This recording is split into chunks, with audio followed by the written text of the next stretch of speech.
Bonjour à tous et bienvenue sur la chaîne du cabinet Saucic, ravi de vous retrouver. Aujourd'hui je vais vous parler d'un cas assez intéressant que j'ai rencontré la semaine dernière. C'est une personne qui allait monter son entreprise et qui est située dans une zone d'exonération des bénéfices. On en a beaucoup en France, renseignez-vous parce que vous pouvez peut-être aussi en bénéficier. Il y a des ZRR, des ZFU, etc.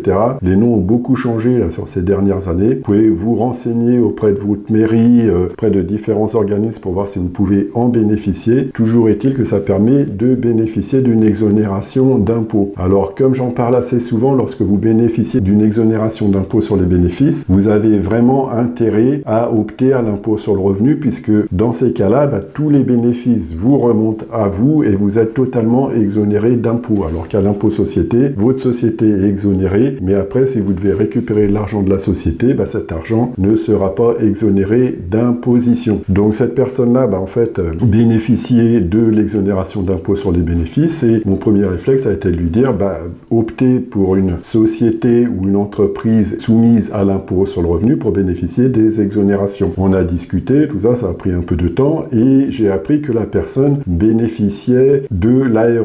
Donc l'ARE, c'est bénéficier du chômage pendant plusieurs mois, mais l'inconvénient, c'est si on a une entreprise qui est soumise à l'impôt sur le revenu, type entreprise individuelle par exemple ou EURL, forcément on va avoir du bénéfice et ça va grignoter le montant de l'ARE. Alors comment on pouvait faire pour que la personne touche en effet son ARE et puisse quand même bénéficier des exonérations d'impôt sur les bénéfices? Alors on a trouvé une solution, donc on est parti sur une entreprise individuelle soumise les premiers mois à l'impôt société. Vous pouvez faire maintenant une entreprise individuelle à l'IS, c'est pas interdit, et elle en bénéficiait pendant 6 mois de l'ARE puisqu'elle en avait déjà un peu bénéficié. Et l'idée, en fait, qu'on a choisi de mettre en place, c'est qu'au bout des 6 mois, c'est rebasculer à l'impôt sur le revenu. En effet, il y a une petite astuce, c'est que quand on opte à l'impôt société, si on est en entreprise individuelle, en EURL, on a la possibilité de faire un aller-retour. Donc, c'est-à-dire